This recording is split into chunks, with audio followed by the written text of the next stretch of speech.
Something I really long for is having someone understand exactly what's happening in my life without having to explain every piece of it. Or if you had someone just show up for you during one of the hardest moments of your life simply because they understand what overwhelm felt like. Today, we're talking about why ADHD friendships can often feel different and why being understood can sometimes matter more than being fixed. This is Angry on the Inside. I'm Jess. And I'm Jeannine. We're both certified ADHD coaches, but this podcast isn't coaching. It's not therapy and it's not medical advice. It's real, honest conversations about being women with late diagnosed ADHD and everything that goes along with it. Take what resonates and leave the rest. When people hear the word support, they often picture somebody swooping in and solving all of your problems, somebody showing up with a checklist and fixing your life. But that's not what support has looked like in my ADHD friendships. Most of the time, much quieter than that. It's somebody saying, hey, I've got this piece. It's just somebody just checking in, understanding why you're struggling without making you defend the fact that you're struggling. The moments in my life where I felt the most overwhelmed, what I needed wasn't necessarily somebody to solve the problem. Most of the time, the problem couldn't be solved. What I needed was somebody who understood the weight of what I was carrying, especially in those moments where my ADHD is just pushing down on me. There's this tendency to immediately make it about you.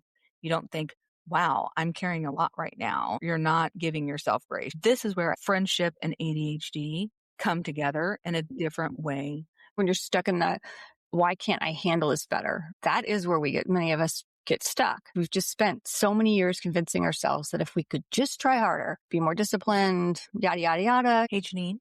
Yeah. Have you yada yada friendship? Did I what? I said, have you yada yada friendship? I thought you were being serious. In fact, I have yada, yada friendship. I knew it. Hasn't everybody? When life becomes overwhelming, our instinct isn't usually to ask for help. It's to work harder or to isolate. I'm really good at that. I can disappear. I've convinced myself that I need to figure everything out before I come back and interact with people. Somewhere in my brain, there's this belief that I need to handle it privately. I've experienced it.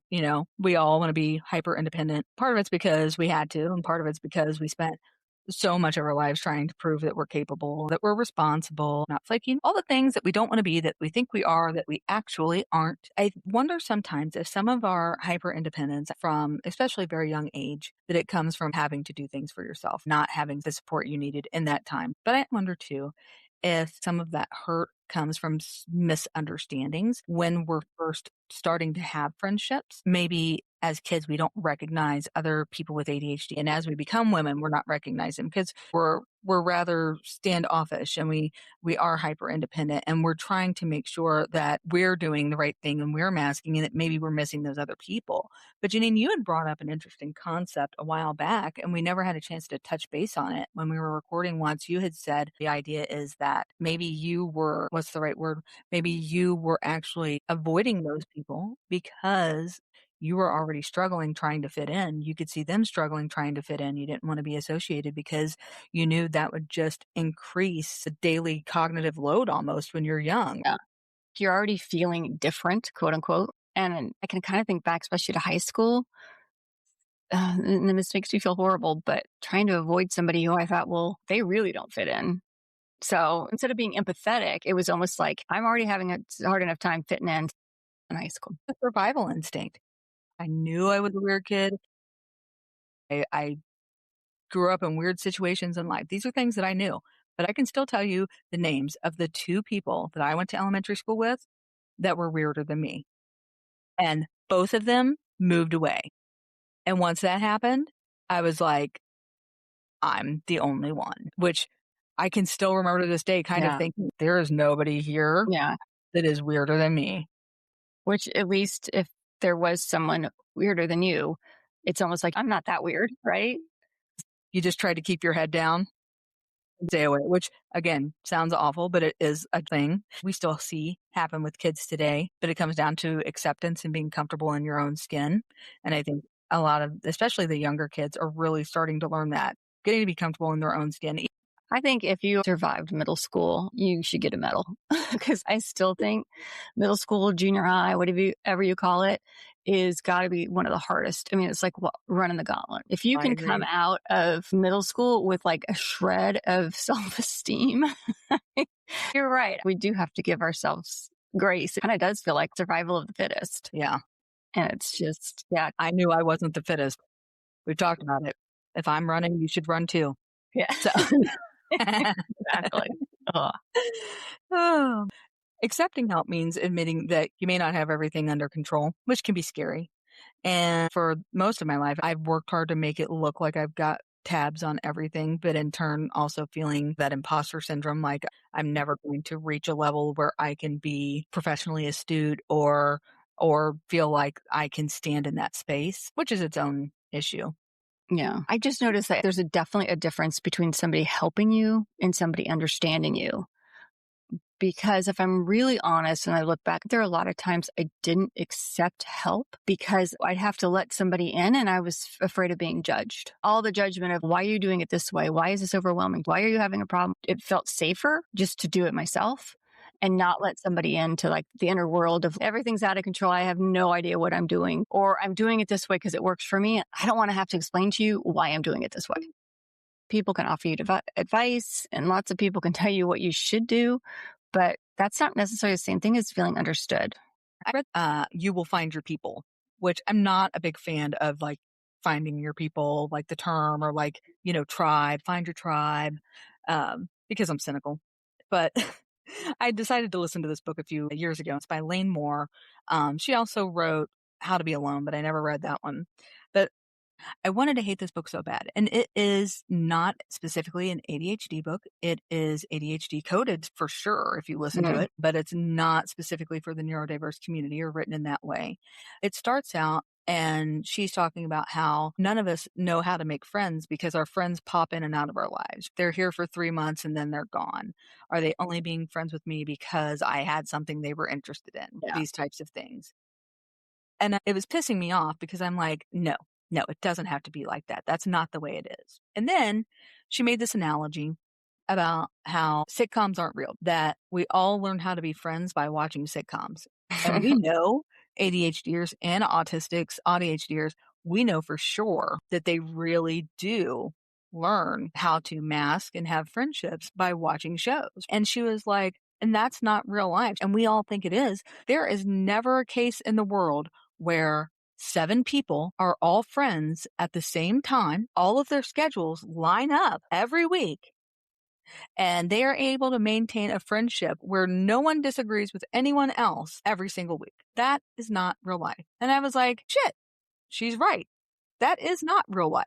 Because we'll say, I don't have many friends. There are 4 decent friends, even one good friend. You don't need the 7 to 10 people that are going to be there and you're all going to go out at the same time, that you're all actually even going to be in the mood to go out in the same time. But what I really enjoyed as the book went on was she talked about the ebb and flow of friendships. Mm. Yeah.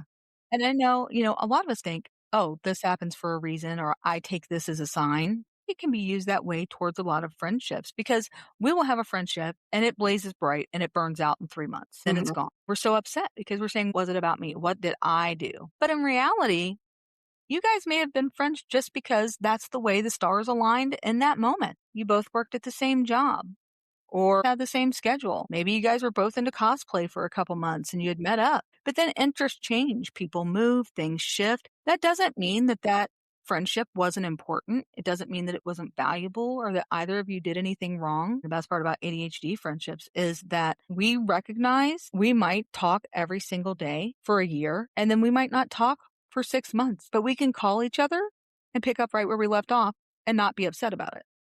Because there is an ebb and flow to friendships. People come into your lives for different reasons, and how long do friendships actually last is that ebb and flow, the RSD kicks in. It's not like this is just the natural way of things. It's, oh, that friend doesn't call me anymore because they don't like me. Versus life just kind of got in the way for good or for bad. And it has nothing to do with you personally, but we take everything personally. We all can just feel so alone so easily because it's so hard for us to hang on to the positive things. Then, if we can be together, if we can, do the little finger touch, ET phone home kind of thing and connect, it makes all the difference in the world. And it's not a case that we have to be together constantly, it's that ebb and flow. And that's why when you can be open in an ADHD friendship, it makes it so special. Hey, just so you know, I don't show up sometimes. Oh, okay. You don't have to wait for me if I'm not here. Oh, okay. So you got to kind of look at it like an open friendship too. We tend to get jealous when other people have friends and they're going out and doing other things. Oh, You're what? like, No. why did Jenny go out to the movies with Stacy? I didn't get asked. No, you didn't get asked along because you don't like horror movies and they both really like horror movies. And you would have been bitching the whole time and you wouldn't have even wanted to go. And you're like, but I wanted to be asked. Did you really? Because then you would have said yes because you didn't know how to say no. You would have been stuck going. And now you're rolling on that RSD roller coaster thinking that Stacy's better than you when really it's just the case that she doesn't mind watching somebody get bludgeoned to death on screen. I think that's fair. It's really hard for us to see that different. If there's some reason why someone hasn't included us, we know why we wouldn't include somebody. But if somebody doesn't include us, it's obviously very personal. Yes. We do take And it very you get personal. annoyed. I can just see in that situation, I'd want to be included. They'd ask me to go to the horror movie. I hate horror movies. I would be unable to say no.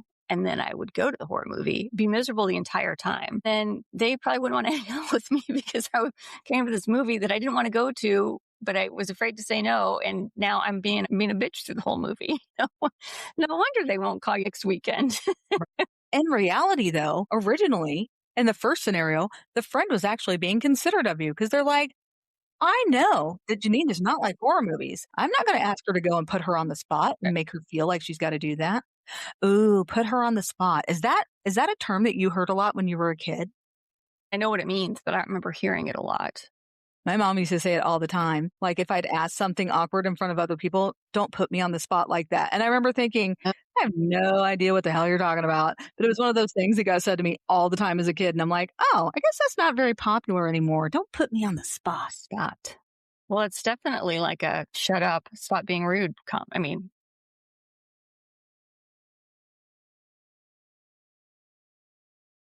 Ultimately, you were being rude, but to be told, don't put me on the spot would have happened after the fact. Don't ask me something in front of someone that I can't tell you no. You asked to get a candy bar, but there's somebody around. She can't say no because then she'll look like the asshole. She's been put on the spot. Don't put me on the spot like that, which is also sort of the precursor to the thing that I heard the most was think before you speak or don't you ever think before you speak. Not until now. Now I have a complex. I do. I think about every single thing I'm going to say. But before then, I was like, woo, Wild West. I don't remember hearing that a lot, but maybe I did hear it a lot and I just stopped talking. So after I was 5, I just stopped asking questions because maybe I'd heard that so many times. Who Right? knows? Maybe. I don't know. All of this is what makes ADHD friendships special. It's the understanding. Someone that can say, well, of course you're struggling. Well, of course you would be feeling overwhelmed right now. Of course you're having a hard time right now. It makes complete sense. It's not that they're eliminating the overwhelm and it's not like they're magically fixing anything. It's that they can give us that place where we don't have to carry the overwhelm alone. ADHD friendships and using and leaning into what ADHD can do for you, where it truly becomes important. Because Janine, she understands what I'm going through, and she has been our solid. She's the one that's picking up the pieces and taking care of the extra things with the podcast and stuff. And I know you guys have probably seen we dropped off for a few weeks, and part of it is this because I just couldn't get through it. But I also have the support of Janine understanding why I can't. She is my friend, but she and I, we don't talk every single day. When we do talk, we will talk for 4 or 5 hours before we even start the podcast because that's how our dynamic works. That's how our brains work. That's how we feel comforted and together. And because of that, she has been able to be my constant. For as chaotic as we are and having ADHD sometimes, we are also able to be sort of that lighthouse in the fog. We are able to give grace and understanding to each other in these moments because we totally get what the fuck's going on because we've been there and we understand it. We're looking at it through that same lens. For that, I am eternally appreciative to Jeannine. Okay, now you're gonna make me cry. But let's be honest. There's been many times where you've been my rock. So that, as you said, that's what friends do for each other, especially your fellow ADHD friends who are feels like the only people in the world who actually 100% get it. And the fact that we don't even have to explain it 100%, you can just start a sentence and they are like, oh yeah, I know exactly what you mean. Yeah, it happens to me too. These types of friendships are a totally different vibe and a totally different outline. We were talking about rules of engagement. We understand, hey, she's probably not going to call me back. She's probably not going to text me. It might take a couple weeks or a couple months to figure that out. But once you do, it's having that tribe, that lived experience that is enough to connect you, but to understand you don't have to be in that person's life for the next 20 years. Yeah. You might know them now. You might meet up again in 5 or 10 years and reconnect that relationship because you guys are in the same place. I love the word kismet. I say serendipity a lot, but kismet is one of those wonderful words too, where it's coming together because it's coming together. I, as a late diagnosed ADHD woman, use those phrases a lot, but I also need to work on believing in those phrases. One of the most valuable things ADHD friendships provide is perspective. Overwhelm shrinks our world, and our world can become small very, very fast. I think in those moments too is somebody to be your reality, because when you're in those moments, it just feels like a personal weakness. No matter how many times you've told others, in that moment, it's really hard, at least for me, to remember that this isn't me failing. This is how my brain works. And so to have someone else come along and go, well, no shit, Jess, of course you're stressed out. I mean, you're having to do every single executive function that exhausts your brain. You're having to do that every single day for hours on end. Of course you're sitting in the middle of your kitchen crying. Why would you not be? I'd be worried about you if you weren't. When I'm overwhelmed, my brain becomes a terrible narrator. Everything suddenly is evidence that I'm failing. We pull the string on that pattern recognition and everything just falls out of the bag. ADHD women are masters at internalizing that. We don't usually look at a difficult situation and think, wow, that is objectively hard. We think, why can't I handle this better? Why aren't I fixing this? Everybody else could fix this. Why haven't I fixed it? We're also the fixers. We're such conundrums. Why do we still make it about our character instead of about the circumstances? Because we were always told that the circumstances didn't matter, that you should be able to take care of the situation. Yeah. And that's where a good friend becomes your reality check. They're lending their perspective to you when you can't access your own clearly. They're reminding you what's true, not what the shame and the voice in your head are telling you. It's what is objectively true. That's what's needed. Not all the time, but a lot of the times, somebody helping you reconnect with your own reality. And what's funny is they often do that without giving advice. The person who doesn't give advice, I love that. Except when you're having those discussions when you're like, tell me what to do because I'm just maxed out. Sometimes you need that too. Yeah, but that's because you asked for the advice. It's the unsolicited advice. It's Yes. I was just had that actually just happened with my sister. I was texting her about something and it was like, well, have you tried this? I'm like, no, I just was bitching about something and I thought I made a funny joke and you didn't really pick up on the joke. Instead, you went to, well, have you done this? Why aren't you doing that? I'm like, "Oh, yeah. Hit and a miss there, sis." I feel like you've ruined it. I gotta go.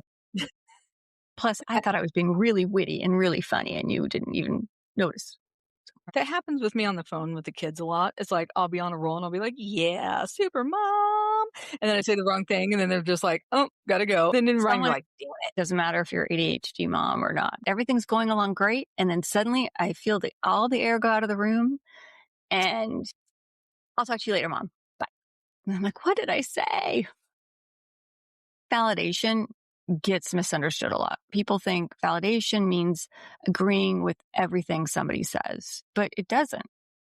No, it does not. Validation means acknowledging that somebody's experience is real, which is important because so many times we question what is and isn't real in our experience. It's important to know that your feelings make sense, and it's great that someone else knows what you're going through is hard or recognizes it. It definitely doesn't mean fixing. And I think a lot of us have been conditioned to immediately jump into problem solving mode.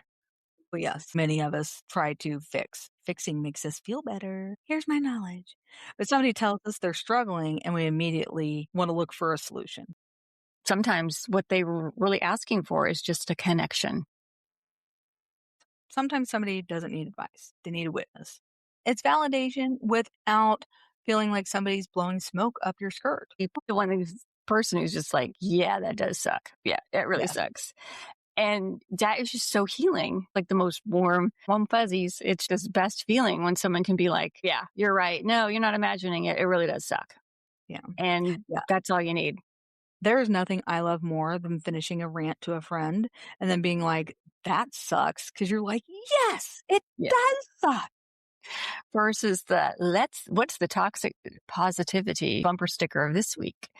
Don't look at it this way, look at it that way. It's just a challenge, but it'll make you stronger. No, it just fucking sucks.